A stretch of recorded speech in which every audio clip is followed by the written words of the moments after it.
Welcome friends to the CTAT English practice class.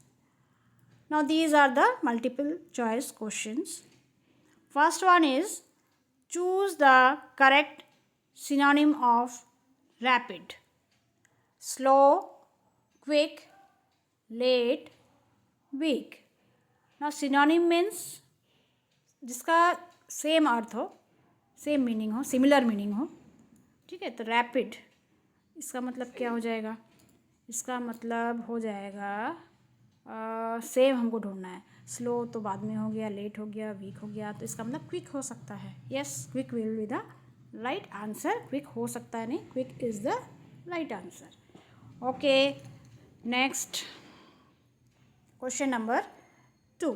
Choose the correct antonym of expand. Antonym means जिसका opposite meaning हो.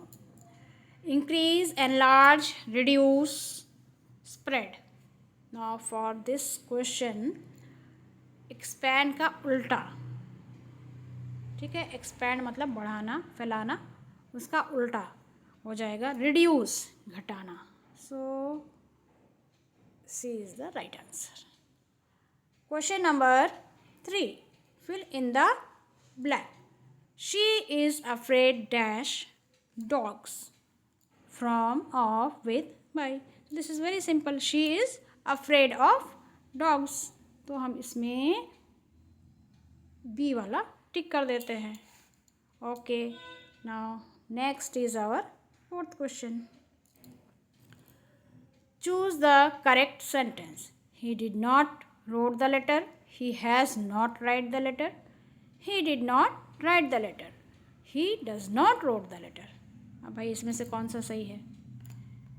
तो हमने आपको tenses कराए थे, वहाँ भी आपने पढ़ा होगा, तो उसके अकॉर्डिंग आप थोड़ा सा इसको हिंदी में ट्रांसलेट करके देखिए तो आपको क्लियर समझ में आएगा कि इसमें से ये वाला सही है. फोर्थ का ये C. He did not write the letter. उसने लेटर नहीं लिखा. ठीक, लेटर नहीं लिखा था भी बोल सकते हैं. Next, change into passive voice. The students completed the work. Then the work is completed by the students. The work was completed by the students. The work has completed by. अब has के साथ तो been होना चाहिए. By the students. The work had completed by the. ठीक है, has, had इनके साथ में तो been लगता है. completed अगर हमने ऐसा लिखा है तो ये तो फिर गलत हो गया इसका मतलब. तो हमारा फिफ्थ का अब ए और बी ऑप्शन बचते हैं. ठीक है, तो ए में है work is completed by the students. B में है work was completed by the students. Completed तो इसमें हो जाएगा वॉज कंप्लीटेड. ठीक है, the work was completed by the students. So this is our right answer. Now we proceed to question number 6. Question number 6. She has been teaching for 5 years. वह 5 सालों से पढ़ा रही है. ठीक है, इससे रिलेटेड यहाँ पर एक चीज़ का और जिक्र करना चाहेंगे. सिंस एंड फॉर का भी कई बार हम यूज़ करते हैं. उसके लिए मैंने एक अलग क्लास डाली हुई है. जिन्होंने चैनल सब्सक्राइब किया हुआ वो देख सकते हैं मेरे चैनल पर जा कर के. तो यहाँ पर सिंस फॉर की बात नहीं हो रही है, लेकिन इससे रिलेटेड ही था टॉपिक, इसलिए मैंने जिक्र कर दिया.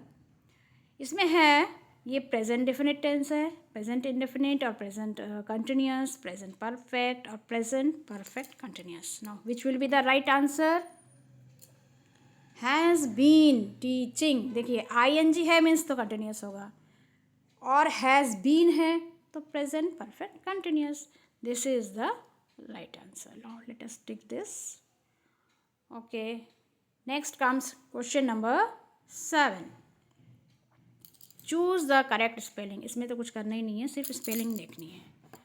तो कौन सा सही होगा? एनवायरनमेंट, वातावरण, इसको एनवायरनमेंट बोलते हैं. ठीक है, तो कौन सा सही आंसर हो जाएगा? सही स्पेलिंग है इसकी this one, C, environment. Next 8. Fill in the blanks. Neither Ramesh nor his friends dash present. इसमें क्या होना चाहिए भाई? This one is, was, are. अब 2 लोगों की बात हो रही है यहाँ पर. ठीक है, दो क्यों, ज़्यादा है, फ्रेंड्स, काफ़ी सारे फ्रेंड्स भी है, ना तो रमेश प्रेजेंट था और ना ही उसके दोस्त, तो यहाँ पर हो जाएगा are. Okay, we will do it are. Next we come to question number 9. Choose the correct indirect speech. She said, I will help you. She said that she will help me. इसको direct से, ये direct sentence दिया है, हमको indirect में convert करना है. She said that she will help me. She said that she would help me. She says she would help me. She told that she would help me. Now think which will be the right answer. इसमें सही answer होगा she said that she would help me. So हम इसमें B वाला tick करते हैं. Next comes 10th question. Identify the part of speech of the underline word. He, underline word तो नहीं होगा, अंडरलाइन यहाँ पर नहीं किया हुआ. He answer the question wisely. Okay, he answer the question wisely, underline sentence होना चाहिए.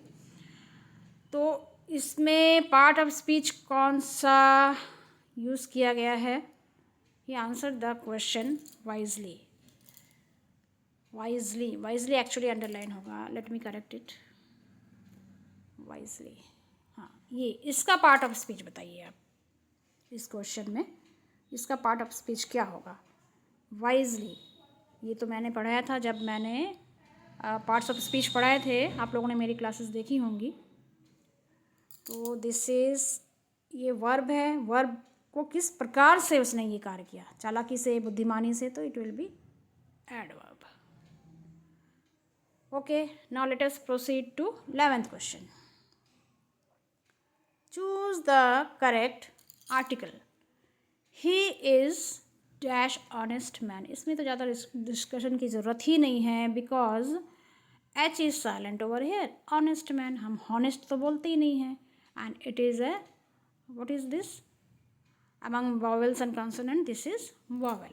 सो we pronounce, this is H is not vowel but pronunciation is of vowel, because H is not spelled over here. हम लोग H को silent रखते हैं, ओ को ही बोलते हैं.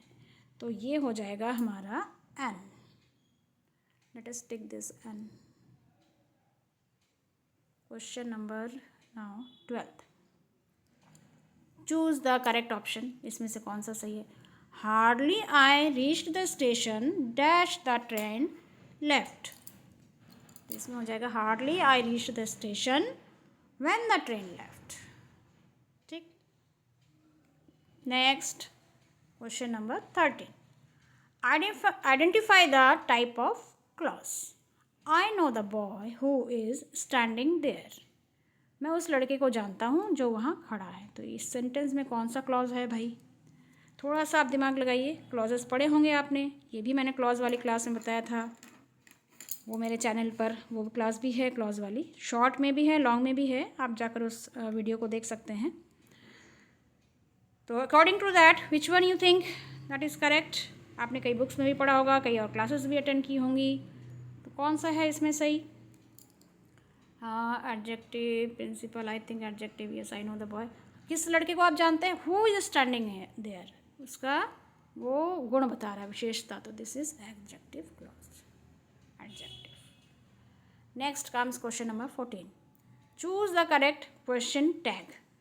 She is your teacher. Isn't she? Doesn't she? Wasn't she? Hasn't she? अरे इसमें तो कुछ सोचना ही नहीं है, इसमें ज़्यादा दिमाग लगाना ही नहीं है. She is your teacher present tense में है. क्या नहीं है? क्या वो नहीं है तुम्हारी टीचर? तो isn't she? So simple. This is option number A. Next and the last question you see here. Choose the correct meaning of the idiom break the ice. Idioms and phrases भी आपने पढ़े होंगे. तो इसका क्या अर्थ है? जैसे मुहावरे वगैरह हम लोग हिंदी में पढ़ते हैं. Choose the correct meaning of idiom break the ice. Ice को तोड़ना थोड़ी होता है यहाँ पर, साइलेंस को ब्रेक करना इसका अर्थ है. to stop talking, to begin a conversation, to end a meeting, to create trouble. मतलब जैसे चुप्पी साधे लोग बैठे हैं तो किसी ने बातचीत शुरू की, तो this will be simply to begin a conversation. Okay, so B is the right answer. Okay friends, thank you for being with me. See you again. Till then, bye bye.